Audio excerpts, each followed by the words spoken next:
బాబా. ఏమని? వద్దు అని చెప్పేశాడు. మరలా ఎందుకు రాశాడు అంటే ఒక టెస్టింగ్. లెటర్ రాశానుగా, వద్దని చెప్పానుగా, మళ్ళీ ఇక్కడికి వచ్చి అడిగితే మళ్ళీ ఏమన్నా మార్పు చేస్తానా నేను? అదేదో నీకు శ్రేయస్సు అయితే నేను అప్పుడే చెప్పేవాడినిగా. అర్థం కదా?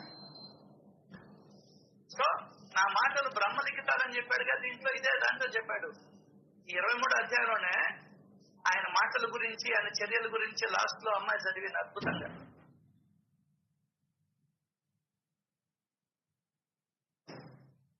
సరే, ఆయన మాటలు నమ్మడం లేదుగా, నేను చెప్పిన మాట ఏమన్నా అబద్ధం అనుకుంటున్నావేమో, రా వచ్చి ఎంక్వైరీ చేసుకో, నువ్వే వచ్చి ఆయన్ని అడుగు, నీ తొత్తరు తీరుతుంది అన్నాడు.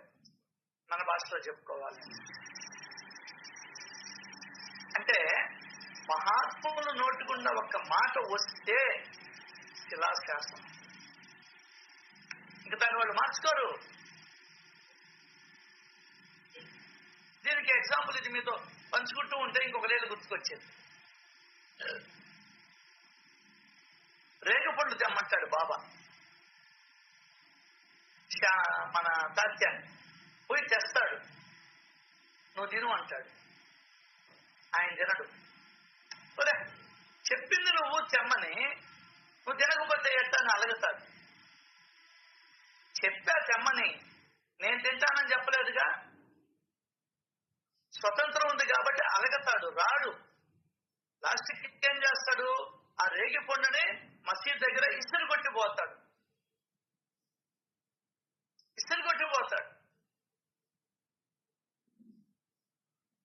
మళ్ళీ శ్యామ సారీ తాత్య మహల్స, దీక్షిత్ గారు వాళ్ళు, ఏం నువ్వు ఇట్లా ప్రవర్తిస్తున్నావు బాబా పట్ల, ఆయన ఎవరనుకుంటున్నావు ఏంటి అని బుజ్జగించి మళ్ళీ పిలుచుకొని వస్తాడు. మళ్ళీ తినమంటే తినడు, తినమంటే తినడు. నా మాటే శిలాశాసనం. నాకు తెలుసు ఎందుకు తెప్పించానో, ఏం చేశానో నాకు తెలుసు, నీకేం తెలుసు?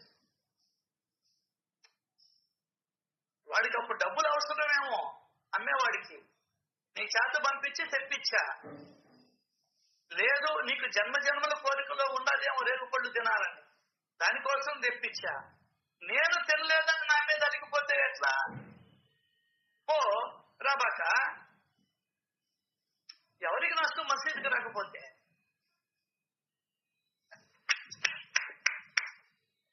అది ఆయన వాక్య వేదవాక్యం అని. ఇక్కడ మనల్ని సచ్చరిత్రని నమ్మమంటున్నాయి ఇవన్నీ కూడా. అర్థం కాదా? ఆయన చెప్పేది ఏంటంటే, మొత్తం మీద టోటల్ గా మనం తెలుసుకోవాల్సింది ఏంటంటే, నువ్వు సచ్చరిత్రని నమ్మాలి. నమ్మితే సొమ్ము, నమ్మకపోతే దుమ్ము. అది లెక్క. Right, very good, thank you. మనకేం కావాలి, మనం ఏమి నేర్చుకోవాలి అనే దాని మీదనే మన ధ్యాస ఉండాలి. అదే బాబా చెప్పింది, నా కథలు నీకు దీపస్తాను. ఒక స్థాయికి వచ్చావు, ఇంకా ఎందుకు పరుగులు తీస్తావు? ఉన్న సగం రొట్టె చాలదా? ఏమవుతుందంటే పరుగులు తీసే కొద్దీ నువ్వు భగవంతుడికి దూరం అయిపోతావు. ఒకటి కావాలంటే ఒకటి వదులుకోవాలి. ఏమైపోతాం మనం? భగవంతుడికి దూరం అయిపోతాం. ఆ లెక్కల్లో పడి, ఈ లెక్కల్లో పడి, అది తేలక, ఇది తేలక, ఫోన్ పేలు చూసుకుంటా, జీపేలు చూసుకుంటా, బ్యాంక్ అకౌంట్ చెక్ చేస్తా, అక్కడికి పరిగిస్తా, ఇక్కడికి పరిగిస్తా, ఇళ్ళంతా సర్దుకుంటా, ఉన్న పుణ్యకాలం కాస్త గడిచిపోతాడు. అసలు ఇప్పటికే చాలా గడిచిపోయింది అనవసరమైన విషయాలకి. ఉన్న కొద్ది సమయాలైనా సద్వినియోగం చేసుకోరు అని అంటాడు మాతృపంచారు. ఉన్న కొద్ది సమయాలన్నా సద్వినియోగం చేసుకోరు.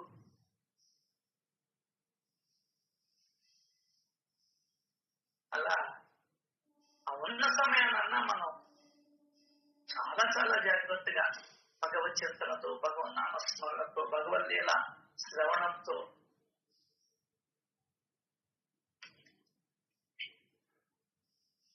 నిజంగా మారిపోతారు సార్. నా అనుభవం. నేను 2-3 ఏళ్ల కింద ఒక ఇంటికి పోయాను. సత్సంగాలు వింటూనే ఉన్నారు వాళ్ళు, రికార్డింగ్ పెట్టుకొని. ఆమె గుడిని బాధపడ్డా, ఎప్పుడు వింటూనే ఉంటుంది. ఇంకా మార్పులాకి ఏం చేస్తుందండి? సమ్మిట్ మీద దెబ్బ పడుతూ ఉంటే ఆటోమేటిక్ గా రాదు. ఇనుమైనా కూడా సన్నబడిపోతుంది నీటి ప్రవాహంలో ఉన్నటువంటి దెబ్బలు. అది మనకు కావాల్సింది. మనలో మార్పు రావాలి అంటే నువ్వు శ్రవణాన్ని అంటిపెట్టుకొని ఉంటేనే నాలో గాని నీలో గాని ఎవరిలో అయినా మార్పు వస్తుంది. లేకుంటే ఒక కాలక్షేపం, లేకుంటే ఏదో 2 మాటలు వినడం, అంతగా తప్ప ఇంకేం ఒరగదు. అదే అంటాడు ఆయన, ఈ గంట సేపు ఉన్నావు, మిగతా 23 గంటలు ఏం చేస్తున్నావు? దాని మీద ఆధారపడి ఉంటుంది ఆధ్యాత్మిక ప్రగతి. మిగతా 23 గంటల్లో టీవీలలో, ఫోన్లలో, మిగతా విషయాలలో, మిగతా ధ్యాసలో కాలం గడుపుతున్నావా? లేదు. నా సచరిత్ర పారాయణలోనూ, మహాత్ముల చరిత్రల పారాయణలోనూ, బాబా మాటలలోనూ, స్నేహితులతో, సాయిబాబా భక్తులతో పంచుకోవడంలోనూ నువ్వు కాలాన్ని గడుపుతున్నావు. లేదు. ఇంటి పని చేసుకుంటూ ఉన్నా కూడా బాబా మాటల్ని నెమరేసుకుంటూ ఉన్నాను. ఇది నీ కూడా నేను లేను.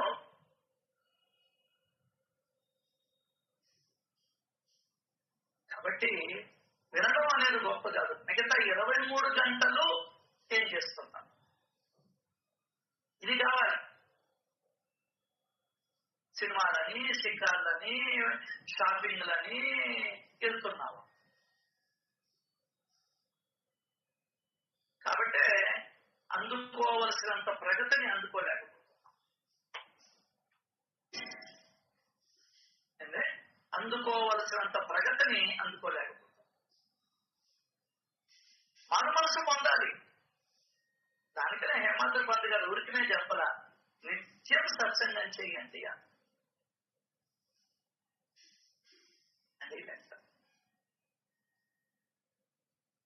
ప్రతి సెకండు వీలున్నంత వరకు ఆ ధ్యాసలో ఉండేదానికి ప్రయత్నించు. వీలున్నంత వరకు సత్సంగాలు పెట్టుకొని వింటూ ఉండు, లేదా పారాయణలో ఉంటూ ఉండు. ఈ రెండే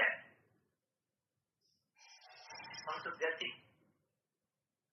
నా సినిమాలో కూడా చెప్పారు, సన్యాసం చేయడం అంటే అధిశద్వర్గాన్ని వదలడం, సన్యసించడం అంటే కాషాయ గుడ్డని ధరించడం కాదు. భలే చెప్పారమ్మా. అది శంకరాచార్య.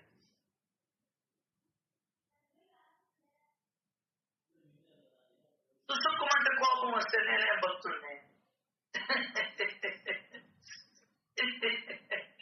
కానీ రాబోతాడు అనుకుంటూ ఉంటాడు నేను పెద్ద భక్తుడిని.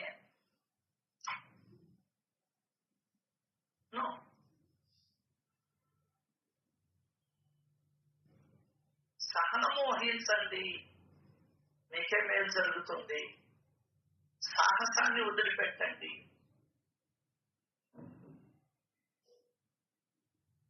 సో ఇవన్నీ కూడా మనం పరిశీలన చేసుకోవాలి.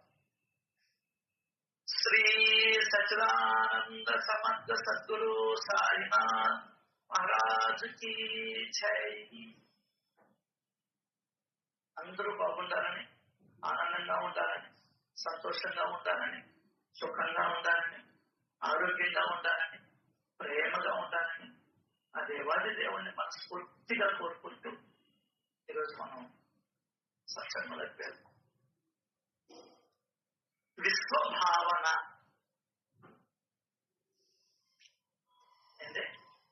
స్వభావన. మనం జనరల్ గా కష్టాల ఊబిలో కూరుకున్నప్పుడు, వైపరీత్యాలు మనల్ని చుట్టుముట్టినప్పుడు భగవంతుడా అందరినీ చల్లగా చూడు అని ప్రార్థిస్తూ ఉంటాం. వాన పడలేదు, ఏదో యజ్ఞం చేస్తాం. యజ్ఞం చేసినా కూడా పట్టడం లేదు. ఎందువల్లంటే అక్కడ భావన కొరవడి. ఏందే భావన కొరవడి.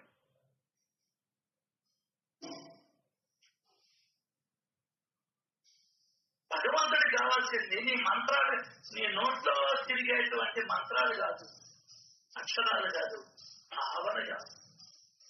ఒక చిన్న పిల్ల దేవుడికి పూజ చేస్తూ ఉంటుందండి రోజు. చిన్న పిల్ల 2-3 తరగతుల పిల్ల.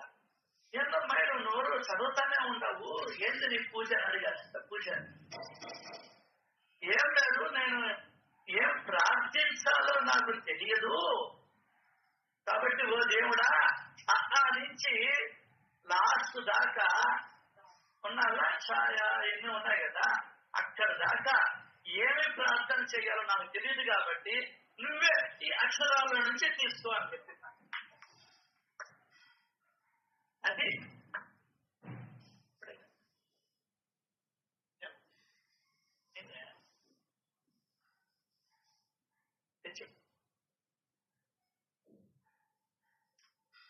చూడండి ఎంత చక్కగా ఉంటుంది. భావన కావాలి. ఎందుకు యజ్ఞాలు సఫలీకృతం కావడం లేదో చెప్పు. ఎట్లా అంటే ఇంకా వివరంగా భావనలు వదిలేస్తారు అందరూ. నా పొట్టోడు చెప్తాడు ఎందుకు లేదు అని, ఎవరు చెప్పలేదు. అక్కడ కూర్చున్న వాళ్ళు డబ్బులకు వచ్చి పనిచేశారు. డబ్బులకు వచ్చి వాళ్ళు ఏదో చేశారు. ఎట్లా పడతాయి? సపోజ్ ఎగ్జాంపుల్, ఒక బిడ్డ కనుంటే వాళ్ళ అమ్మ సాకిరి చేసేదానికి, పని మనిషి సాకిరి చేసేదానికి తేడా ఉందా లేదా? అంటే ఇక్కడ కూడా నీకు నొప్పి అధికమైతే, నీ కడుపులో 24 గంటలు వచ్చింది అనుకోండి, మెలితిరిగిపోతావు. ఆ నొప్పికి ఎంత మెలితిరిగిపోతావో అది నువ్వు వేళ్ల వాడి కోసం అంత మెలితిరగలుగుతావా? నో. కాబట్టి మనకు ఏ పని జరగడం లేదు, ఏం చేసినా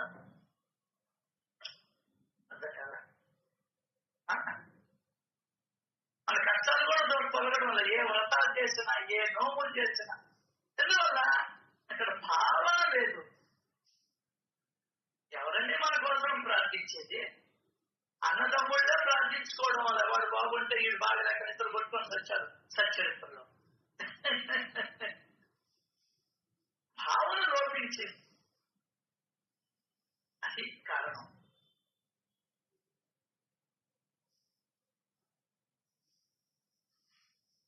కాబట్టి ఆ కోరిక అనేది ముఖ్యం. మనిషి ఆ సంకల్పం అనేది చాలా ముఖ్యం. మనం కూడా పిల్లకాయలకి ఏదో ఏమంటే జపాలు చేయాలి అంటారు. నువ్వేమో వ్యాపారంలో చూసుకుంటుంటావు. నేను చేసేది అదే కాబట్టి చెప్తున్నా. వాళ్ళు ఏదో చేస్తూ ఉంటారు. ఓకే, భగవంతుడా నా బిడ్డకి బాగలేదంట అయినా మరేదో చెప్పాలన్నారు, నాకు అవన్నీ తెలియదు. నాకు తెలిసిందంత రామకృష్ణ, ఎట్టైనా సరే నువ్వే నన్ను నా బిడ్డని కాపాడయ్యా అని నువ్వు ప్రార్థన చేశావు. చేయగా ఎవరినో మాట్లాడుకున్నావు, 5 మందినో 4 మందినో, నీకే ఆ భావన లేనప్పుడు బయట వాళ్ళకి ఎట్లా ఉంటుంది? ఇంకొక విషయం, భార్యాభర్తలలోనే లోపిస్తుంది ఆ భావన. బిడ్డ అల్లాడిపోతుంటే తల్లి అల్లాడిపోయినట్టు వీడు అల్లాడు. అదే భార్యాభర్తల్లోనే వాళ్ళ బిడ్డల మీదనే వీళ్ళిద్దరిలోనే తేడా ఉంది.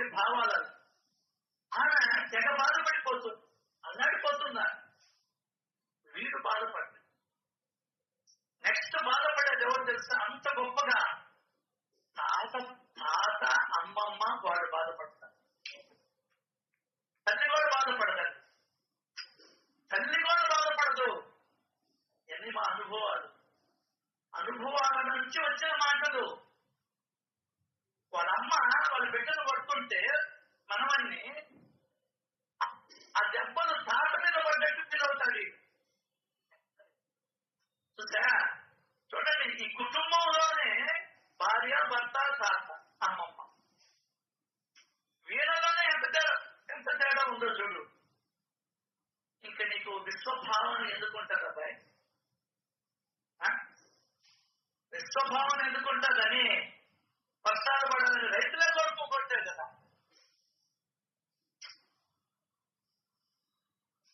ఎంతమంది రైతులు కోరుకుంటున్నారు? నేను వాళ్ళని తప్పు పట్టడం లేదా? అదే వాన వస్తున్నప్పుడు మరీ ఎక్కువగా కోరుకుంటారు.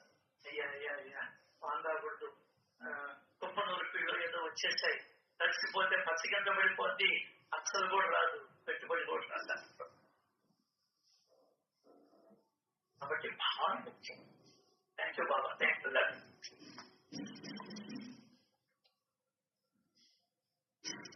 కాబట్టి కష్టాల్లో ఉన్నప్పుడు, ఇబ్బందుల్లో ఉన్నప్పుడు, మన వైపరీత్యాలు చుట్టుముట్టినప్పుడు భగవంతుడా అందరినీ చల్లగా చూడని ప్రార్థిస్తూ ఉంటాం. అయినా ఆ ప్రార్థన మన కోసమే అయినా మన చుట్టూ ఉన్న వారందరూ బాగుంటారని కోరుకుంటాం. మంచి మనసు నుండి వచ్చే ఆశీస్సులకు, శుభాకాంక్షలకు సానుకూల శక్తి ఉంది. మంచి మనసు నుండి వచ్చే ప్రార్థన, దానికైనా ఎక్కువగా మన సత్సంగాల్లో చెప్తుంటారు. ఇట్లా మా అమ్మాయికి బాగలేదు, మా అబ్బాయికి బాగలేదు, మా నాయనకి బాగలేదు, మా స్నేహితుడికి కూడా బాగలేదు. ఎందుకంటే మంచి మనసులతో, నిండైన హృదయంతో ప్రార్థన చేసే వాళ్ళకి ఆ యొక్క సానుకూల శక్తి ఉంటుంది. అందరూ గుడికి వెళ్తున్నారండి. ధ్వజస్తంభం చుట్టూతా భక్తులు గుమిగూడు ఉన్నారు. ఏం చేస్తున్నారంటే వాళ్ళు అక్కడికి వెళ్ళి చూస్తే తీరా అక్కడ నాణ్యాలు అవి నిలబెడుతూ ఉంటాం. రూపాయి పెట్టడం, అది ఏమో పడిపోతాం. నిలబడ్డం ఒక సెకండ్ అక్కడ నిలబడి పడిపోతున్నాయి. ఒక యువతి ఆశ్చర్యంగా చూస్తాం. ఏంటిదంతా అడిగా, ఏం లేదు, మనసులో ఏదైనా కోరుకొని నాణ్యాన్ని నిలబెడితే కోరిక నెరవేరుతుంది తల్లి అని చెప్పాడు ఒక భక్తుడు. చాలా మంది నాణ్యాలను నిలబెట్టి ఇసులు చేతి వచ్చేస్తుంది. ఆ యువతి మాత్రం తన సంచిలో నుండి ఒక రూపాయి బిళ్ళ తీసుకొని కళ్ళకు అద్దుకొని అట్లా నిలబెట్టి చక్కగా నిలబడి అందరూ చప్పట్లు పెట్టారు. ఇప్పుడు మీరు కొట్టినట్టు అర్థం కదా? ఒక్క నిమిషం.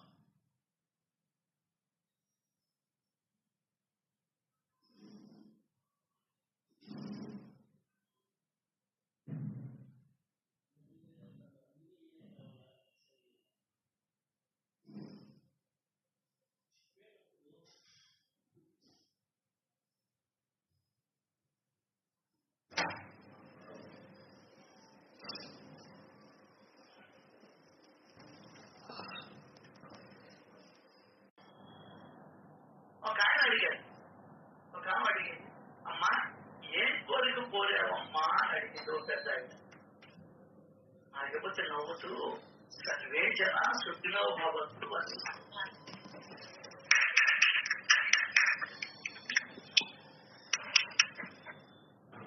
స్వచ్ఛమైన మనస్సుతో అందరి కోసం కోరుకునే కోరికకు ఆ విశ్వము నుంచి ఎప్పుడు సానుకూలమైన స్పందన లభిస్తుంది.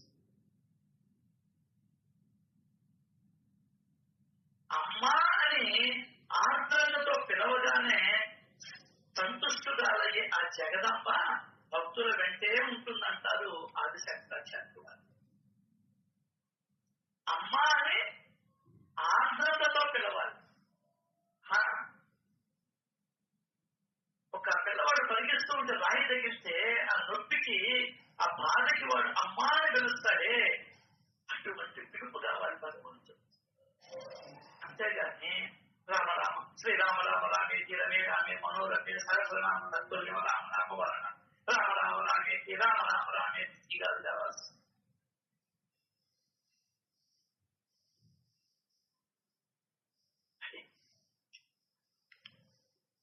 దీర్ఘాయువు కోరుకుంటూ పలికే శతమానం భవతి అనేది వేదాశీర్వచనం. దానికి ఉన్న శక్తి అసామాన్యమైనది.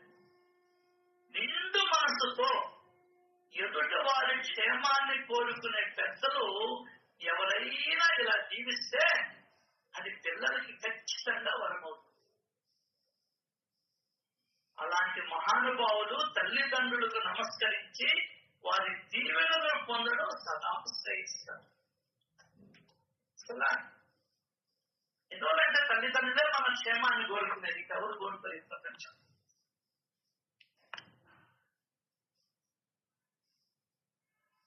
ఏం చెయ్యాలి? నేను ఒక్కతో మాట్లాడుకోండి సార్.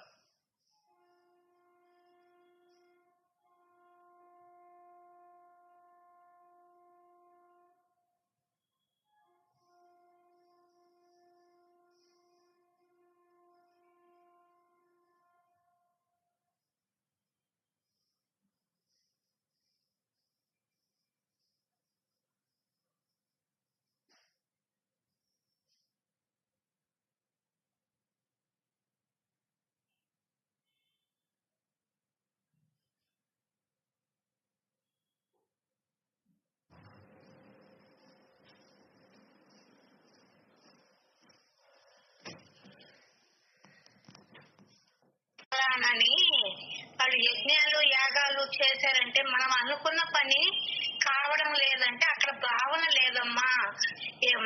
పూజలు ఏదో డబ్బులు ఇచ్చారు వచ్చి చేసేసిపోయారు, అసలు అక్కడ భావన ఎక్కడ ఉంది అని చెప్పారు. అదే ఒక బిడ్డకి బాగలేకపోతే ఆ తల్లికి కూడా అంత, ఆ తల్లి ఒక్కటే బాధపడుతుంది, తండ్రి కూడా బాధపడడు. ఒక బిడ్డని కొడుతున్నా కూడా వాళ్ళ అమ్మమ్మ తాతయ్య వాళ్ళు బాధపడతారు గాని అది అట్లా చెప్పుకొచ్చేసారు. ఈ గుళ్ళో ఒక అదే రూపాయి కాయిన్స్ నిలబెడతా ఉంటే ఎన్నిసార్లు పెట్టినా పడిపోతా ఉంటదంట. ఒక ఆమె అట్టే చూస్తా ఉంటదంట. ఆమె సర్వేజన సుఖినో భవంతు అని మనసులో అనుకొని ఆ రూపాయి కాయను పెడితే అక్కడ నిలబడింది అమ్మా అని చెప్పారు సార్. ఈ భావన ముఖ్యం భగవంతుడికి. భావం ఉన్న చోటనే ప్రేమ ఉత్పన్నం అవుతుంది అని చెప్తున్నారు కదా సాయి. అలా చెప్పారు. అందరి మేలు కోరేదైతే భగవంతుడు ఇష్టపడతాడు. అవును అవును అవును సాయి. స్వార్థానికంటే లేట్ అవద్దేమో చెప్పలేము, ఇవ్వకపోవచ్చు కూడా. ఒక పిల్లోడు అడిగాడంట, తాత స్తంభాలు ఏమీ లేకపోయినా ఆకాశం కింద పడిపోకుండా అలాగే ఎలా నిలబడి ఉంది అని మనవడు తాతగారిని అడిగాడు.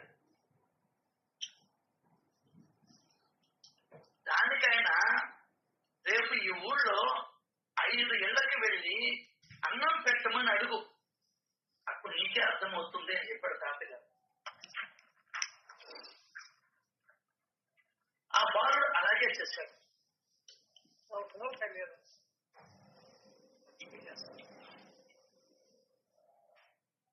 మొదటి నలుగురు ఆ పిల్లవాడిని తిట్టి తరిమేశారు. 5వ ఇంటి వాడు మాత్రం బాబు బాగా ఆకలి మీద ఉన్నట్టున్నాడు పాపం పిల్లాడు అని పాలు తాగించి 2 ఇడ్లీలు పెట్టి పంపించారట. ఈ విషయం విన్న తాతగారు, చూసావా ఇలాంటి వారు కొంతమందైనా ఉండబట్టే ఆకాశం పడిపోకుండా నిలబడి ఉంది అని చెప్పారు.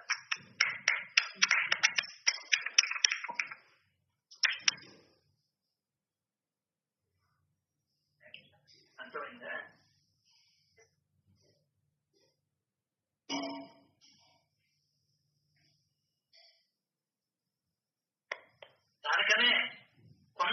లాభము సొంత లాభము కొంతమాని గట్టి మేలు తలపెట్టబోయి. నేనే చెప్పు నా భావన. మన కోసం మనందరం అన్న ఆలోచన జీవితంలో శుభప్రదమైన మార్పులు రావడానికి దోహదపడుతుంది.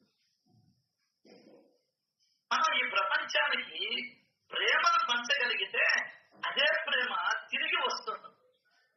ద్వేషాన్ని, అసూయని, హింసని పంచితే అవే మరిన్ని రెట్లయ్యి మన ఇంటి ముందు ఉంటాయి. యుద్ధం వద్దంటూ శ్రీకృష్ణ పరమాత్మ స్వయంగా రాయబారానికి వెళ్ళారు. దుర్యోధనుడు సంధికి ససేమిగా ఫలితం తాను రగిలించిన విద్వేషమే మడుగులో తన మరణానికి దారి. నాలుగు ఊర్లు ఇచ్చేస్తే పోలా. ఇదే స్వయం కృతాపరాధము అంటారు. అంటే దానికనే అందుకే మన మనోవికారాలను బయటికి వెళ్ళగట్టే ముందు ఒక్క క్షణం ఆలోచించాలి. ఏదంటే మాట్లాడేస్తాం. మనం ఎగరేసిన బంతి ఎప్పటికైనా మన ముంగిట్లోనే పడుతుంది. అది ఆవేశమైన ఆనందమైన.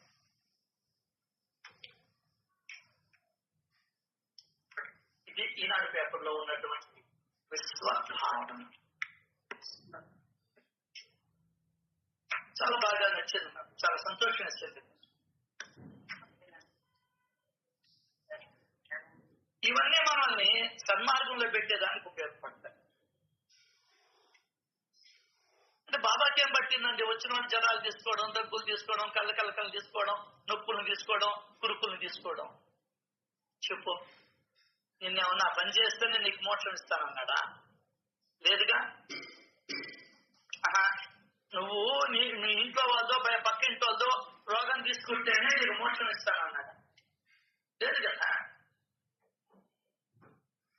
ఇంకేమన్నా పనులు చెప్పాడట? లేదు కదా. నా చరిత్రను వింటూ ఉంటూ అన్నాడు. రేపు గురు పూర్ణిమ సందర్భంగా, రేపే కదా, రేపేనండి, రేపే గురు పూర్ణిమ సందర్భంగా స్వరూపము వాళ్ళ ఇంట్లో ఉదయం 10 నుండి సాయంకాలం 5:30 దాకా సత్సంగం ఉంటుంది, భజన ఉంటుంది. అవకాశం ఉన్న వాళ్ళు ఉపయోగించుకోండి. ఇంకొక విన్నపం, ఒక్కటే అయిపోయా, అవన్నీ మిగతా వాళ్ళని చెయ్యాలా?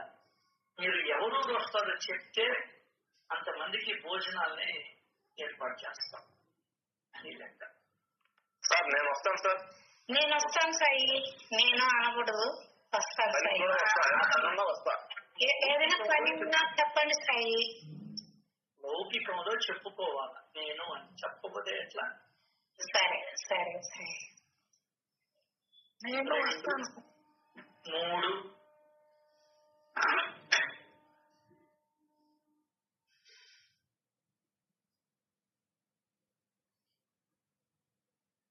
అలా సుశీల వస్తుంది. 4 అన్నా నేను వస్తాను. 5 రమేష్ ఎవరింట్లో కరెక్ట్గా మీరు చెప్పింది? స్వరూపం ఇంట్లో.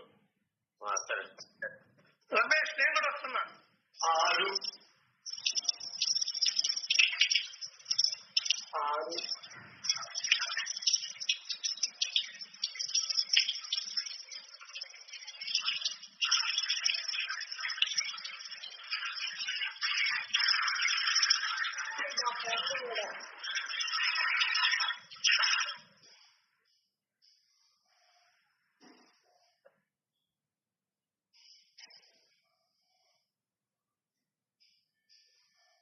6 మంది. అంకుల్ మేము 5 మంది ఉన్నాం అంకుల్, మా ఫ్యామిలీ మొత్తం. సరే, 4 15 మీ లెక్కలే ఉంది, ఇక్కడే ఉంటుంది. కానీ చెప్పడానికి ఇబ్బంది ఏంది? సొంతంగా రావడానికి దీనికి కూడా ఆలోచించాలా?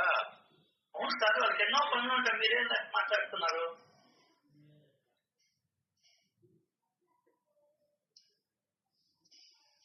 సహ్యాద్రి పర్వత శ్రేణిలోని నాన్యగా పర్వతాన్న దాటవచ్చు నేను, కానీ ఒక గృహస్థుడు ఇంటి గడప దాటడం బహు కష్టం.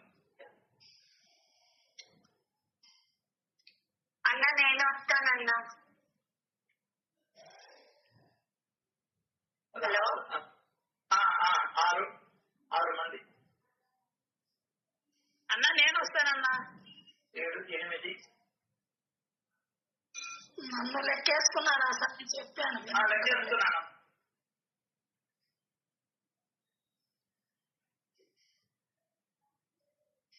Okay, thank you.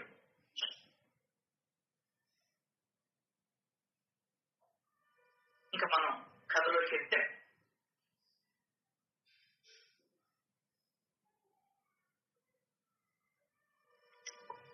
నిన్న చెవిపోటు గురించి చెప్పుకున్నాం. మసీదు యొక్క సభా మండపంలో నేల పని ఆరంభించడానికి 8 రోజుల ముందు కాకా మహాజనికి దుర్భరమైన ఫోన్లు వస్తానే ఉన్నాయండి ఈరోజు.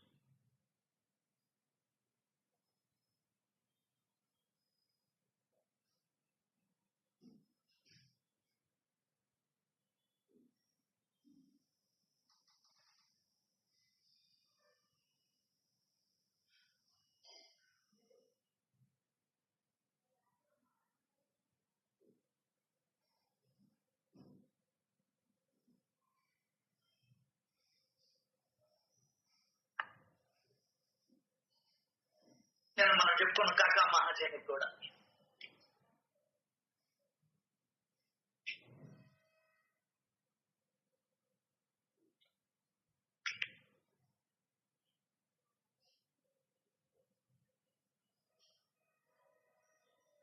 మేము 2కి వెళ్ళి తిరిగి వచ్చాక ఈ నేల పని ప్రారంభించండి అని చెప్పాడు. ఇంకా శబ్దాలు వినబడతా ఉన్నాయి. తాండాలు బొంబాయి నుండి 10 మంది వచ్చారు. ఎవరో శబ్దాలు వస్తా ఉంటే ఆ శబ్దం విన్నంతనే బాబా విచిత్రంగా కేకలు వేశారు. వెంటనే కళ్ళను భయంకరంగా పెద్దలు చేసి తక్షణం రుసిమవుతారని తలచారు. ఎవరి గొప్పతో చదువుతున్నారు, వారి నడుం విరగొడతానంటూ సటగా పుచ్చుకొని లేచడిపోయి అందరూ భయభ్రాంతిగా చెందారు. ఈ గుణపాలను పారవేసి పనివాళ్లు పరుగు తీశారు.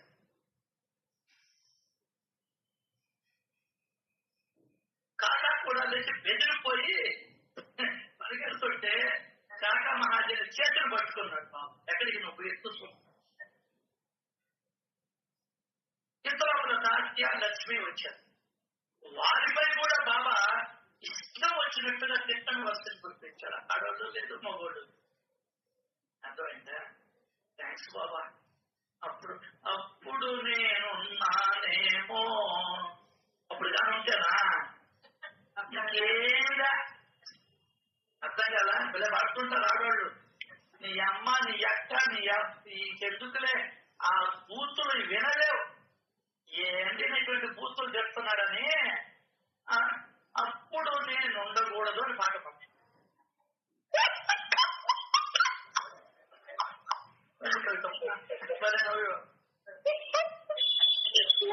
రమేష్ గారు పల్లె ఇస్తారు బాబా మీకు.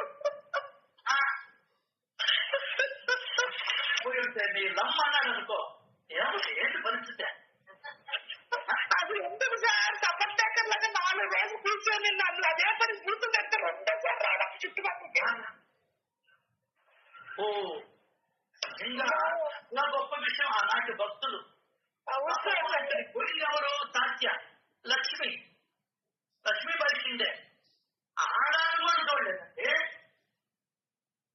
ఏమో పెద్ద మన సత్సంగం వాళ్ళకి గోల్పాస్ అంటేనే పెద్ద ఏంటి ఇట్లా మాట్లాడుకోవడానికి వచ్చి అదే అనుకుపోతున్నాను. ఆశగా మాట్లాడితేనే ఏంది నేను మాట్లాడుతున్నాడని చెప్పేసి అనుకున్నాను. కానీ అప్పుడు నేనన్నానేమో, రాయిని అందించానేమో, బూతులు తిట్టించుకున్నానేమో. అమ్మ బూతులు తిట్టేవాడు ఆయన. అర్థమైందా? చెవులు కూడా వినకూడనటువంటివి. అంటే మనబడి ఇంట్లో పక్కన చక్కని అమ్మ నా కూతురు చెప్తుంటే చెవులు మూసుకుంటాం. ఏదిరా ఇంత వల్గర్ గా మాట్లాడుతున్నాడు. వల్గరు లేదు, పాడు లేదు, అక్షరాలు కూర్పది. నీకది వల్గర్. నువ్వు ఎదగల, అంతకు మించి ఎదగల. నువ్వు అక్కడే ఉండవు. దొరికింటుంటాడు అనుకుంటున్నాను, ఎదగకుంటాడు అని అనుకుంటాడు. అవన్నీ సత్యాలు నీకు పోతుకు వస్తుంది. అంటే ఎదుగులో ఎంతో మంది ఉన్నారు మన దగ్గర. ఏది ఏది నేను నన్ను నచ్చతారు పురాణం మనం అందరూ. ఇంట్లో బూతులు పురాణాలు రాత్రులు చూస్తే సరే, ఇంకా చెప్పలేదు కాబట్టి గమ్మునడానికి దాని మీద కూడా వెళ్ళిపోతాం.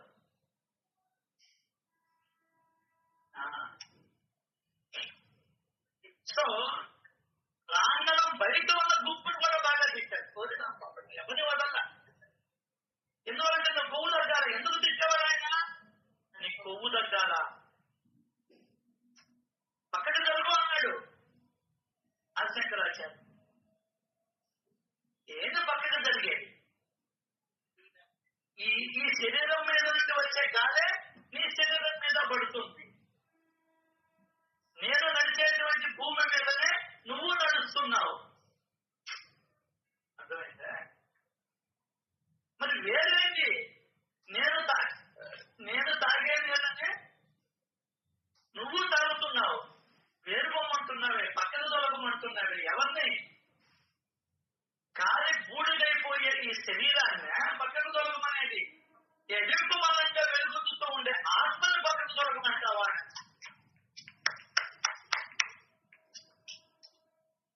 చూడండి మూఢాచారాలు ఎంత ఇదిగా ఉంటాయో ఆ రోజుల్లో. అంటే మూఢాచారాలు పక్కన దొరుకుమనేది చండాలు చూస్తే, మూఢాచారాలు శంకరాచార్యులు అద్వైతం అందరూ. ఆయన అద్వైతవాది అంటే ఒకటే ఉండేదనేది కనువిప్పు కలిగించాడు భగవంతుడు. అప్పుడు నిజం తెలుసుకున్నాడు. మనం తెలుసుకోవాలి అట్లాగే. అదే బాబా అన్నది, జనులు ఎంతటి పిచ్చివాళ్ళు, మీరు ఒకరి నుండి ఒకరు వేరు అని అనుకుంటున్నారు. నిజంగా పిచ్చివాళ్ళని ఇస్తారు. ఎర్రోళ్ళం వేరు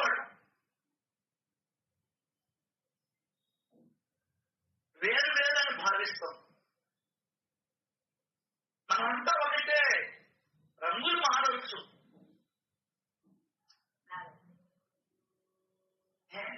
మనతో అందరిలో ఉండే ఆత్మ ఒకటే. నిజా కాదు, 84 లక్షల జీవరాశులలో ఉండేటువంటి ఆత్మ ఒకటే.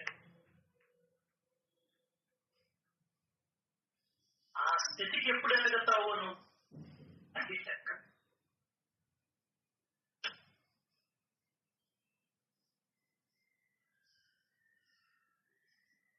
సరే, అప్పుడు అందరూ పరిగెత్తేటప్పటికి అక్కడ ఒక మూట పడిపోయి ఆ శనగపప్పు మూటను అందుకున్నారు.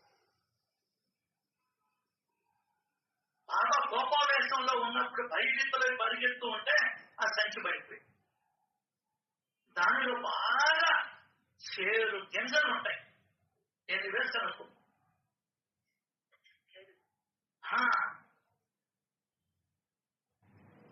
వాటిని పిడికిడిగా బయటికి తీసి బాబా చేతితో నలిపి పుట్టును ఊదేసి శుభ్రం చేసి వాటిని మహాజనికి తినడానికి ఇచ్చారు. చూడండి శ్రద్ధ.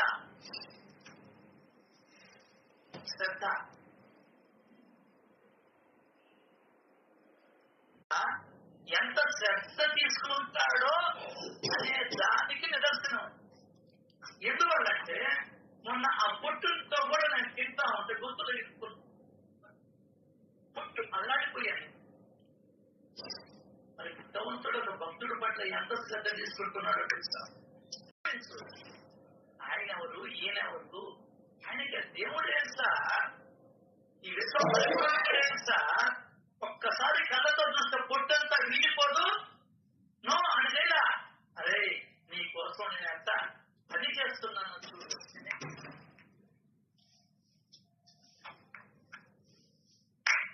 ఇంకా ప్రధానమంత్రి పొట్టు నలిపివంటే, ఏరా నీకు 2 చేతులు లేవా, నలుపుకోలేవా అని అడగద్ది. అర్థమైందా? కానీ ఖచ్చితంగా వీళ్ళు డిసైడ్ అయిపోయినారు అప్పుడే.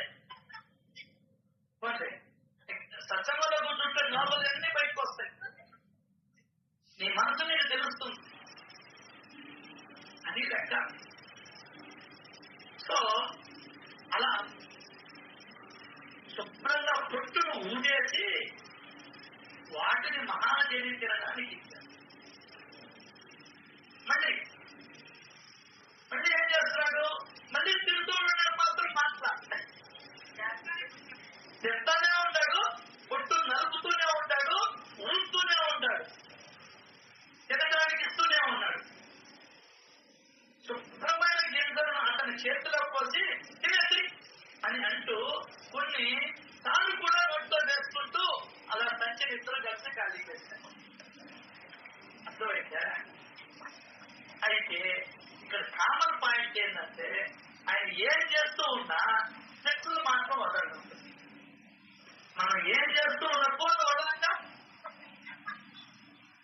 అర్థమైతే అంత సత్సంగానికి వచ్చినా కూడా ఫోన్లు చూసుకుంటా ఉంటాం. మాటిమాటికి ఫోన్ చూసుకుంటప్పుడు నేను చూసుకున్నట్టు అయితే నాకు ప్రజాసేవ నా కోసం అది ఇప్పుడు నేను చెప్తే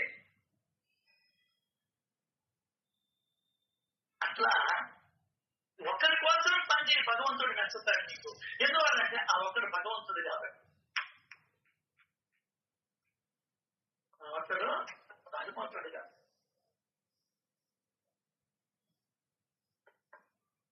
గింజలన్నీ అయిపోయాక నాకు దాహం అవుతుంది, నీళ్లు తీసుకునేదా అని చెప్పాడు.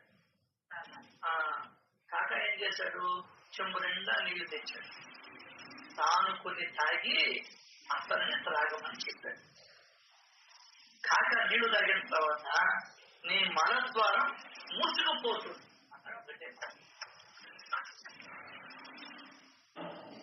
ఈ మాట ముందరే చెప్పొచ్చు కదా, ఇన్ని బాధలు ఎందుకు? కాదు, ఇంత నాటకం జరగాల, ఇంత నాటకం జరగాల. ఆయన తిట్టాలా? ఇటు భయపడిపోతున్నాడు తిట్టకి. అర్థం కాదా? ఎక్కడ కొడతాడో అని ఏ రెండు దెబ్బలు పడతాయో అసలు సావు కదా. ఒకవేళ ఆయన చేతిలో చనిపోయినా మేలే కదా. నన్ను అంటున్నాడే, నన్ను అంటున్నాడే, ఎవరిని అనరు అన్ని నువ్వుకునే. మొత్తం నీ భావన కల్పనే మొత్తం నిన్ను నాశనం చేసేది. నిన్ను సుఖ పెట్టాలన్నా, నిన్ను ఆరోగ్యంగా ఉంచాలన్నా, నిన్ను ఏడుపులో దించాలన్నా ఎవ్వరో కాదు, నీకు నువ్వే కారణం. నీకు నువ్వే కారణం. నీ ఆలోచనలే నీ కారణం, నీ మనసే నీ కారణం. అప్పో ఇప్పుడు ఇల్లు అవ్వకుండా ఉండాల్సిందే. ఇప్పుడు 40 చెప్పింది దానికన్నా పెద్దోళ్ళు సింపుల్ గా చేసేసారు ఒకే ఒక మాటతో. అయితే దానికి మేడం వేసుకున్నా. పెళ్లి జరిగి 10 ఏళ్ళు అయిపోయింది. ఇప్పుడు ఇంట్లో కూర్చొని మేళం వాయిస్తే ఎట్లా? పెళ్ళప్పుడు ఉన్నాడు మేళం, అట్లా జరిగిపోయిన దానికి మేళం ఇస్తున్నా. పల్లెటూరులో పుట్టడం నా అదృష్టం. అర్థం కాదా?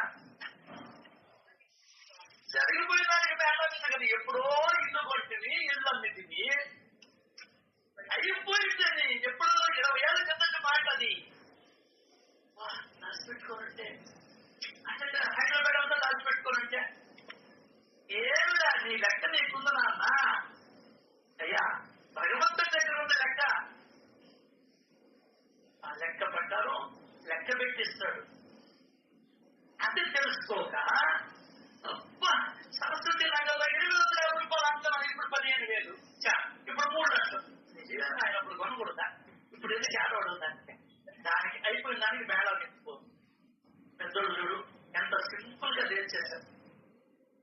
వెళ్ళిపోయిన నీ కూతురు ఆయన కాపురం చేసుకుంటూ ఉంది. గర్భం కూడా అంట. నిన్న వేరే వాళ్ళతో మాట్లాడుతుంటే వాళ్ళ కూతురు వెళ్ళిపోయింది. ఇప్పుడు ఎందుకు నీకు మేళం అని నేను చెప్తే ఏం లేదు, వెళ్ళిపోయింది. ఇప్పుడు పోతుంటా పడే అక్కడికి హైదరాబాద్గా కూతురు దగ్గరికి ఏది మాట్లాడతారు ఎందుకు? కాబట్టి ఆయన అన్నాడు, అనవరతం సత్సంగాలలోనూ సత్కథా శ్రవణంలోనూ ఉండాలా, నీ మనసును ఉంచాలా. లేదా బాబా తన భక్తులను చూపించినటువంటి ప్రేమలో ఉంచాలా, లేదా ప్రకృతిని పట్ల చూపిస్తూ ఉన్నటువంటి కరుణలో దయలో నీ మనసును ఉంచాలా. అర్థమైందా? ఈ 3 తప్పులకు ఫలాన్ని చేస్తాను.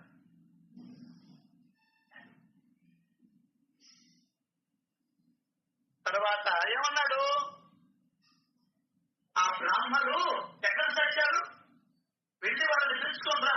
ఇక్కడ పెద్ద పాయింట్, చాలా గొప్ప పాయింట్ ఇక్కడ. ఏమన్నాడు? ఆ బ్రాహ్మణులు అన్నాడు. ఆ బ్రాహ్మణులు అక్కడ ఎవరు లేదు, ఉన్నా కూడా అందరూ బ్రాహ్మణులు కాదు. చూడు, అక్కడికి లక్ష్మి వచ్చిందా, బ్రాహ్మణుడు కాదు. సత్య వచ్చాడా, బ్రాహ్మణుడు కాదు. ఇంకా చాలా మంది వచ్చాడు అక్కడ, వాళ్ళెవరు బ్రాహ్మణులు. అయితే వాళ్ళందరూ బ్రహ్మను తెలుసుకోవాలి అని వచ్చినటువంటి వాటికే ఎక్కువ అక్కడ ఆ రోజు ఆ ప్రయత్నం చేస్తూ ఉంటారు. ఇప్పుడు మీలాగా భగవంతుడిని తెలుసుకోవాలి, పొందాలి అని ఎవరైతే బ్రహ్మజ్ఞానం ఎవరికైతే కడతలా మనకమో వాడు బ్రాహ్మణుడు అని చెప్తారు. కులంలో ఉండడం కాదు లెక్క, బ్రహ్మజ్ఞానం రావు. దానికంటే బ్రాహ్మణులకు ముందర బ్రహ్మ అనే పేరు పెట్టారు. సో బ్రహ్మజ్ఞానం తెలుసుకున్నటువంటి ప్రతి ఒక్కరూ బ్రాహ్మణుడే.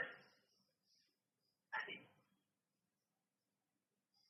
ఆ బ్రాహ్మణులు ఎక్కడ చచ్చారు, వెళ్ళి వాళ్ళని పిలుచుకోరా. 2 మాటలు అనగానే కోపం వచ్చిందో భయపడో వెళ్ళిపోయినారు. పిల్లకాయలకి వస్తారు, బాగుంటుంది ఈరోజు నేను చెప్పరా. తర్వాత భక్తులు వచ్చారు, మసీదు మరలా ఎప్పట్లాగానే నిండిపోయింది. నేలపల్లి మరలా ఆరంభమైంది. కాక విరోచనాలు కూడా అగిపోయింది. విరోచనానికి ఇదేమో ఔషధం, సత్పురుషుల వచనమే అసలైనటువంటి ఔషధం. వారు ఇచ్చినది ప్రసాదంగా గ్రహిస్తే దానికంటే శ్రేష్టమైనది మనకందరికీ సచరిత్రం ఇచ్చారు. దీన్ని మనం ప్రసాదంగా కానీ భావిస్తే దానిని ప్రసాద పూర్ణ శ్రవణము అంటారు. ఏమంటారు? ప్రసాద పూర్ణ శ్రవణము అంటారు. చేతిలో తిరుగుతున్నట్టు పెడితే ఏ విధంగా నువ్వు కళ్ళ చదువుకొని తింటావు అది ప్రసాదం అని, అట్లాగే ఇది కూడా ప్రసాద పూర్ణ శ్రవణం చేయాలి. భగవంతుడు మనకు అవకాశం ఇచ్చాడు, మన జీవితాన్ని మార్చేదానికి అవకాశం ఇచ్చాడు, మన మనసుల్లో ఉన్నటువంటి అరిషడ్ వర్గాన్ని తొలగించుకునేదానికి ఒక అవకాశం ఇచ్చాడు.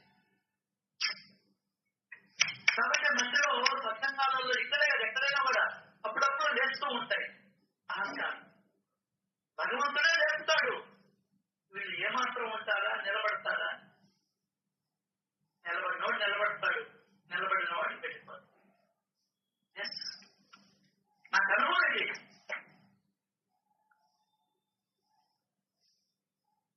దీన్ని మహాప్రసాదంగా భావించాలి. లడ్డు తింటే షుగర్ కలుగుతుందేమో తెలియదు కానీ ఈ ప్రసాదాన్ని కానీ నువ్వు వింటూ ఉంటే ఇది తినేది కాదు, ఇది విని అనుభవించేది. అన్నిటికన్నా గొప్పది ఈ ప్రసాదం.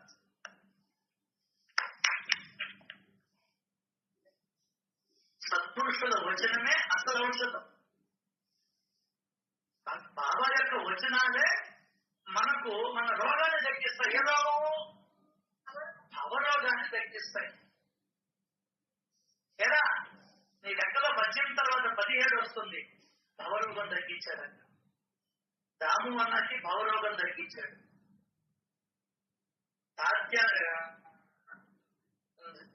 దీక్షిత్ గారికి భవరోగాన్ని తగ్గించాడు. ఆయన పని అదే. నాకు నీకు అది అర్థమైతే కదా, ఆయన వచ్చింది భవరోగాన్ని తగ్గించడానికి. నీకు అర్థమైతే కదండి. పెళ్లికి బంధువులు వస్తారు, దేనికి చెప్పు? పెళ్లి కొడుకుని పెళ్లి కూతురు ఆశీర్వదించేదానికి మనస్ఫూర్తిగా అబ్బా తినేదానికి వస్తారు. నేను పోయింది అదే కాబట్టి చెప్తున్నా. మీరు ఆశీర్వదించేదానికి పోతారు. మీరు ఎందుకంటే సచ్చరిత్రను మదించేస్తున్నారు.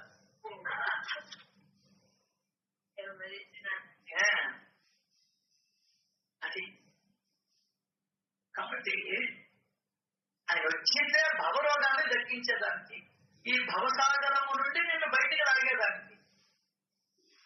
నేను రానంటావు, నువ్వు రారా అంటాడు. నేను రానంటావు, రారా అంటాడు. ఆయనకే విసుగు పెట్టి వదిలేస్తాడు. అంటే జన్మతో పడిపో అని చెప్పింది ఆయన. నేను ఎప్పుడో ఎక్కడికో వెళ్ళి కూర్చుంటా, వీడు మాయలో పడి మొలకలు వేస్తూ ఉంటాడు. ఇది రాసుకో, ఒక బోర్డు చదివి బోర్డు కట్టించుకో ఇంట్లో. నీ మనవల ఫోటోలు, కూతుళ్ళు ఫోటోలు, కొడుకులు ఫోటోలు, దేవుళ్ళ ఫోటోలు పక్కన పెట్టి అన్ని రూలో పెట్టేసి మనకి ఏం పెట్టుకోవాలో కూడా తెలియదాక. ఏంటి కవితమ్మ, మనం ఎంత ఇదిగా ఉన్నాం మరి. అవును సార్, అవును సార్. అది గుర్తుకొస్తుంది కదా. ఈరోజు తెచ్చి పెడతాను, ఇంకా అభ్యంతరం కదా. తెచ్చి పెట్టు, రాయించుకొని వచ్చి నీట్ గా మీరు వచ్చేటప్పుడు వీలుంటే ఏర్పాటు చేస్తా. వాడు రాసిస్తాడు బ్యానర్ కదా. నేను ఎప్పుడో ఎక్కడికో వెళ్ళిపోతాను, మట్టి మట్టిలో కలిసిపోతుంది, గాలి గాలిలో కలిసిపోతుంది. వీడు మాత్రం, జీవుడు మాత్రం మాయలో పడి మొలకలు వేస్తూ ఉంటాడు.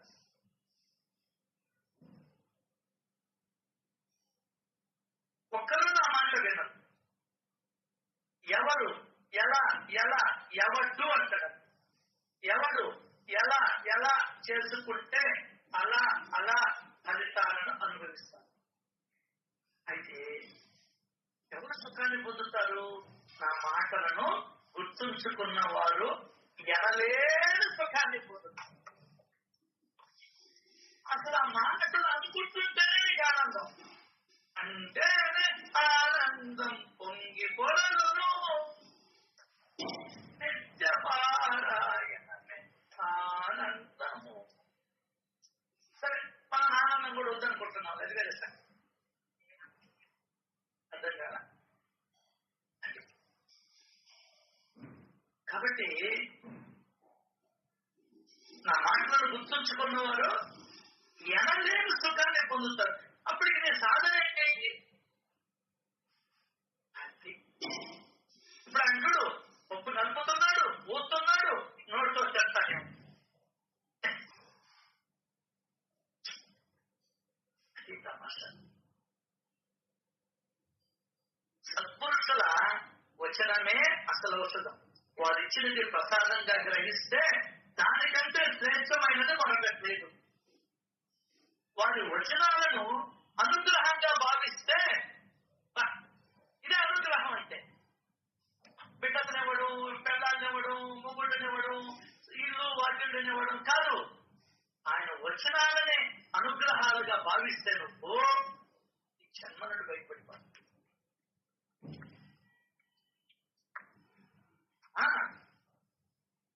ఆయన వారి వచనాలను అనుగ్రహంగా భావిస్తే ఏంటమ్మా? సూపర్ రమేష్ గారు, సూపర్ రమేష్ గారు, కొత్తగా వచ్చింది. వారి వచనాలే అనుగ్రహం. ఎందువల్లంటే చూడండి, అనుగ్రహం అనేది అందరికీ కలగదు. బిడ్డలు కలుగుతారేమో చెప్పలేము. అంటే ఊళ్ళో వాళ్ళకి ఎక్కించుకొని చేస్తారేమో, ముగ్గురిని నలుగురిని కూడా కనవచ్చు. అది కూడా వేరే సంగతి. నాకు అదే విచిత్రం.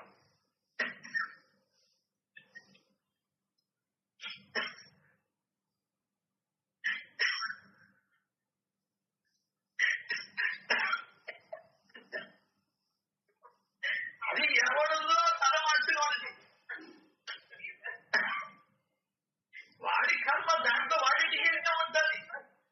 వాడు దొంగ అయి ఉండొచ్చు, దొర అయి ఉండొచ్చు, మంచివాడు అయి ఉండొచ్చు, పూర్వపోవాడు అయి ఉండొచ్చు, రౌడీ అయి ఉండొచ్చు. ఎవరితో నీ బెల్లం లోపలికి ఎక్కించుకొని ఖచ్చితంగా వాడు ఏదైతే ఎక్కించుకున్న వాడిలో ఏ డిఎన్ఏ అయితే ఉందో అదే వస్తుంది.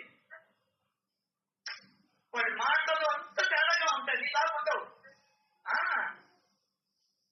ఎందువల్ల అది వాడు కాబట్టి అది ఎక్కించుకొని డాడీ అని పిలిపించుకుంటావు కదా.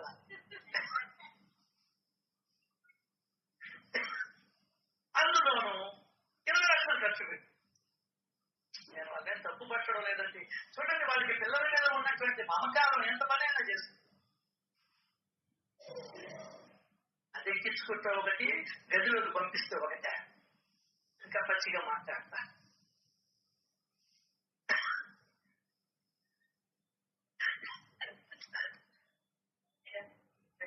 ఇవన్నీ ఆలోచిస్తే నీకు అర్థం ఏమని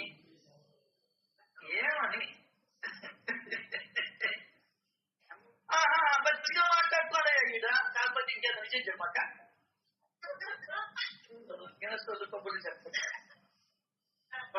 వీరబాబు నా సైడ్ ఉన్నాడు. వీరబాబు గట్టిగా దృఢంగా లావుగా పొడవుగా బుర్రమిసాలు పెట్టుకోండి. మీరందరూ ఒక ఎత్తు, నాకు నా వెనకాల వీరబాబు వచ్చింది. వాడేవాడో వాడి చేత డాడీ మమ్మీ అని పిలిపించుకుంటాను. నీ వల్ల వాళ్ళు బతుకుతారు.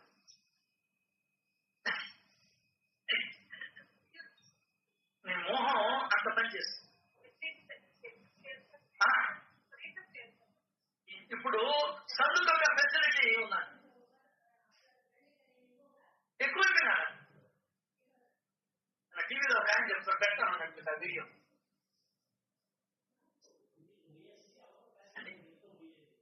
సో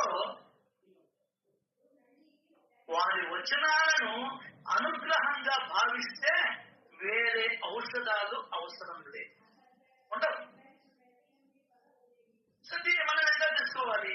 సచరిత్రలో ఆయన ఏదైతే చెప్పాడో ఆ వచనాలే ఆయన మన మీద చూపించినటువంటి అనుగ్రహానికి, ప్రేమకి, కరుణకి, దయకి గుర్తు.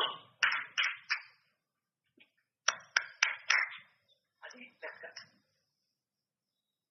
ఆయన వచనాన్ని అనుగ్రహం కాబట్టి మనం ఆయన వచనాన్ని పట్టుకోవాలి. ఆ వచనాలలో ఏముందో దాన్ని చేసుకుంటూ వెళ్ళాలి. అంటే ఇంకేం చేయబడ్డాను, ఏ కష్టమో చెప్పలేదు సార్ ఆయన.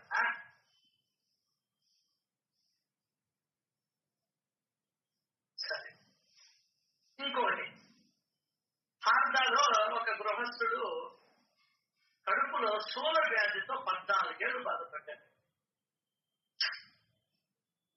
అన్ని ప్రయత్నాలు చేశాడు. అతడి పేరే దత్తూప. ఇంకా మహాత్ముడి అక్కడ ఉన్నాడు షిరిడీలో. ఆయన ఈ రోగాలను నివారణ చేస్తాడు. ఏదో ఒకటి చెప్పి ఆకర్షించాలి కదా. ఎన్ని కష్టాలు భగవంతుడికి పాపం, ఎన్ని కష్టాలు.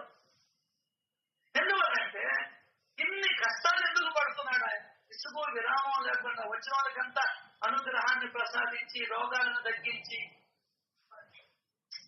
ఎక్కడైనా సరే ఆ విధంగా వాళ్ళని ఆకర్షించి తన పొరువును తీర్చుకోవాలి, మనం విస్తరించాలి.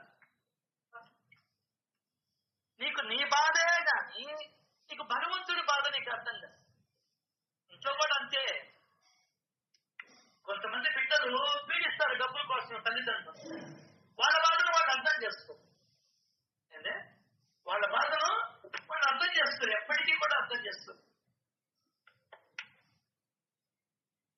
అది మనం తెలుసుకోవాలి. ఆ నోట విన్నాడు, అయా ఆయన పోతే కష్టాలు దొరుకుతాయి.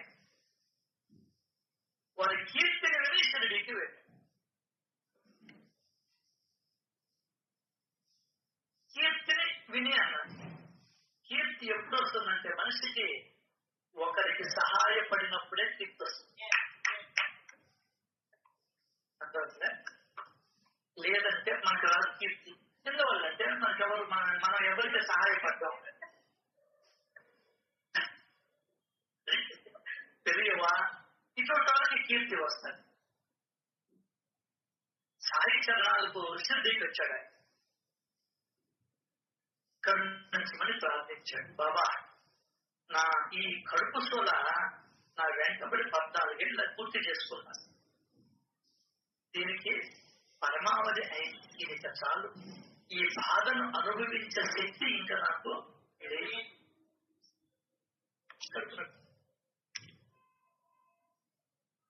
ఇక్కడ ఇంకొక అద్భుత అద్భుతమైనటువంటి కర్మ సిద్ధాంతాన్ని చెప్తూ నేనెవరిని హింసించలేదు, తల్లిదండ్రులను అవమానించలేదు, పూర్వ జన్మలో ఏం చేశానో నాకు గుర్తులేదు, నాకు ఈ కష్టం వచ్చింది అని పూర్ణ విరచించాను. చూడండి, ఒక రోగం వస్తే వాడు ఏ విధంగా రిపెంట్ అంటే పశ్చాత్తాపం చెందాలో చెప్పేదే శ్రీ సాయి సత్యం. నిజమేనాయన ఈ జన్మలో ఏం లేదా బిఫోర్, అయ్యో ఇప్పుడు మారిపోయిన వాళ్ళే బాగా.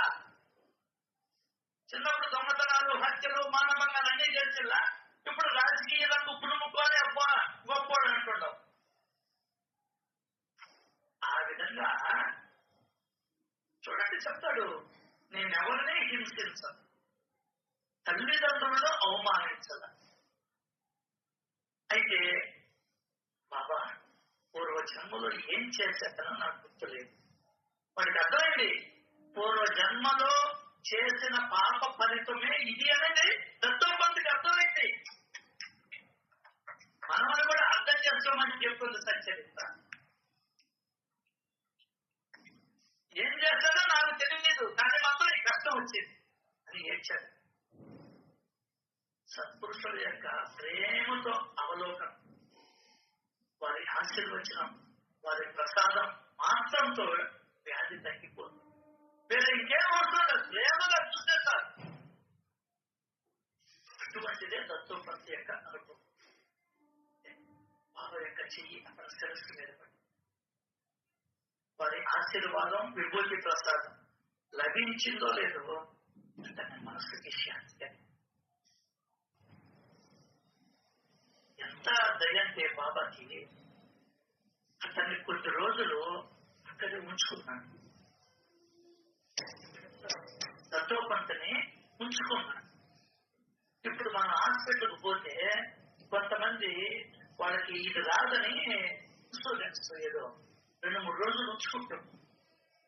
లేదు, జబ్బు నయం కాదు, వీడు చనిపోతాడైనా సరే అని మన అనుకున్నాం కూడా చెప్తున్నాను.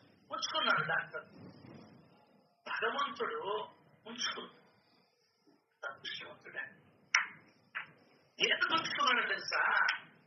సాయి మహారాజు అతన్ని కొన్ని రోజులు అక్కడే ఉంచేసుకున్నాడు. ఎందుకో తెలుసా? పూర్తిగా తగ్గించి పంపించాడు. క్రమక్రమంగా అతని కడుపుసోల బాధ పూర్తిగా తగ్గిపోయింది. ఇటువంటి మహానుభావుని ప్రభావాన్ని నేను ఎంతగా వర్ణించేది. ఇంకొక మాట చెప్తున్నాడు, ఇతరులకు ఉపకారం చేయటం వారి నిత్య స్వభావం.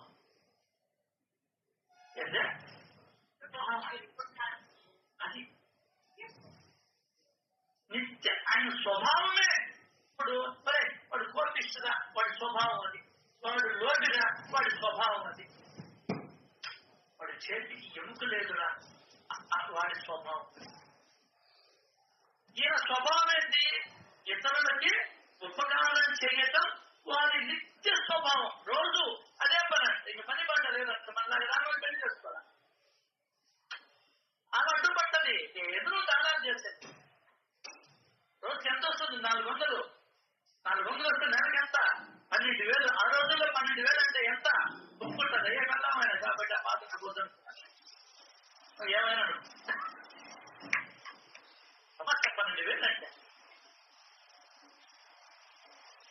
ఆ గోపాలమ్మ ఆమె భర్త చనిపోతే ఆ ఇల్లు వాటిలు అమ్మితే 500 రూపాయలు వచ్చేసారు.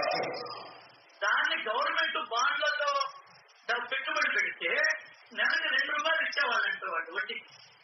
దాంతో జీవించిందంట. ఒక భక్తురాలు అదే రేపు గురు పూర్ణిమ నాడు అది చెప్తున్నాం. ఎప్పుడు సత్యత చెప్తున్నాం కదా. రేపు వాళ్ళు ఎట్లా జీవించారు, ఏ విధంగా వాళ్ళు భగవంతుడి కోసం తపన పడ్డారు, వాళ్ళ జీవితాన్ని ఎంత త్యాగమయంగా పూర్తి చేశారు, వాళ్ళు ఇతరులకు ఏ విధంగా సహాయం చేశారు అని చెప్తున్నాం. సో ఇతరులకు ఉపకారం చేయడం వారి నిత్య స్వభావం. దానికి పని బాటలే. ఎందువల్లంటే చాలా అక్షరాలలో వారికి సద్భావమే. చాలా అక్షరాలలో ఒక పురుగును చూసినా, ఒక చెట్టును చూసినా, ఒక మట్టిని చూసినా, నీటిని చూసినా మంచి భావమే. అంతే కదా. నువ్వు నేలను చూస్తూ ఉన్నావు, గమ్మున దండం పెట్టి ఏమో నేలకు పసుపు కుంకుమ పెడితే అమ్మా నీ వల్లే కదమ్మా నేను బ్రతుకుతున్నాను, నీలో నుండే కదమ్మా నేను వచ్చాను. అసలు నువ్వు లేకపోతే నాకు బ్రతికేదమ్మా, నువ్వు లేకపోతే నాకు తిండేదమ్మా. అన్నిటికీ మూల కారణం నువ్వే కదా. అన్నిటి పట్ల నీకు సద్భావం ఉండాలి. అలా పైకెత్తావనుకో శూన్యం. ఇక్కడ నేను కూర్చోనుండా, పైకెత్తితే స్లాబ్ ఉంది, స్లాబ్కి నాకు మధ్యలో ఖాళీ ప్రదేశం ఉంది. దాంట్లో ఏముంది? గాలి. అయ్యా వాయుదేవా, నువ్వు లేకపోతే నేనేంటయ్యా పరిస్థితి? నా బ్రతికెక్కడుందయ్యా నాకు? నీరు దగ్గరికి వెళ్ళావు, సద్భావమే. నదీమ తల్లు దగ్గరికి వెళ్ళావు, సద్భావమే. సముద్రాల దగ్గరికి వెళ్ళావు, ఇంకా గొప్ప సద్భావమే. ఓ సముద్రుడా, నువ్వు లేకపోతే అసలు నాకు నీళ్ళు ఎక్కడి? ఓ సూర్య భగవానుడా, నువ్వు లేకపోతే నాకు అసలు గతే ఉందయ్యా.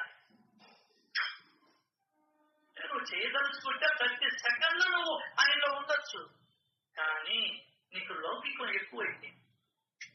దైవంగా నేను పోయి ఇది చూడాలి ఏంది ఉదాహరణ కలుపుతారే.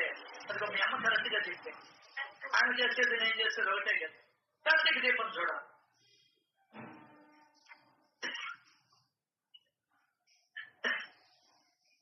స్వరూపమ్మ మాట చూస్తుంది, అంటే ఆ మంత్రంగా ఉన్నప్పుడు ఆమె చూసుకుంటుంది. అర్థం కదా.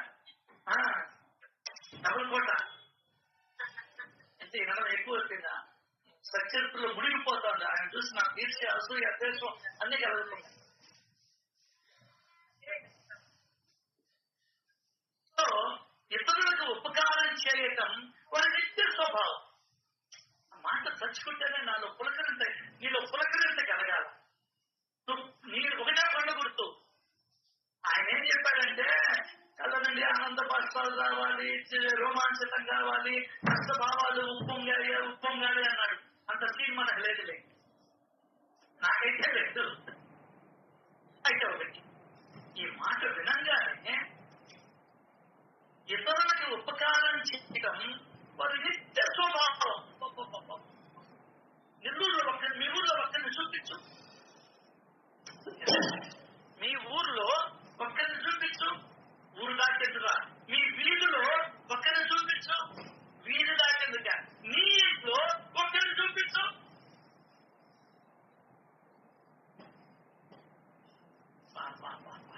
ఎటువంటి గురువు దగ్గరికి వచ్చామండి, ఎటువంటి పరమాత్ముడి దగ్గరికి వచ్చామండి.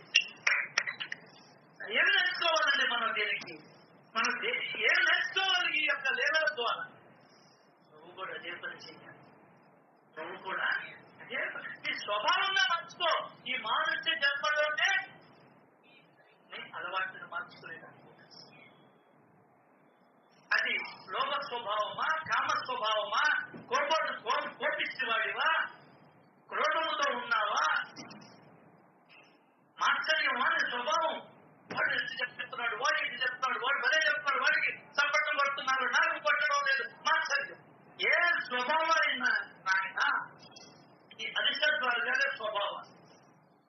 వీటిని మార్చుకోవాలంటే ఇప్పుడే ఇక్కడే 8:14 మనం ప్రయత్నిస్తాం. ఆ ప్రయత్నాన్నే సాధన అనండి. అటువంటి సాధనను మనం నిరంతరము, నిత్యము, ఎల్లప్పుడూ ప్రతి క్షణము చేస్తూ ఉండేదానికి ఆయన అనుగ్రహాన్ని కోరుకుంటూ, ఆయన యొక్క అనుగ్రహ దృష్టిని మనందరి మీద ప్రసరించ చేయమని కోరుకుంటూ, రేపు ఉదయం 10 గంటల నుండి సాయంకాలం 5:30 దాకా స్వరూపమ్మ గారి ఇంట్లో ఈశ్వర ఆర్కేడ్ లో గురు పౌర్ణమి సందర్భంగా సత్సంగము, భజన ఉంటుంది. అవకాశం ఉన్న వాళ్ళు ఉపయోగించుకోమని మీకు విజ్ఞప్తి చేస్తూ శ్రీ సచిదానంద సమస్త సద్గురు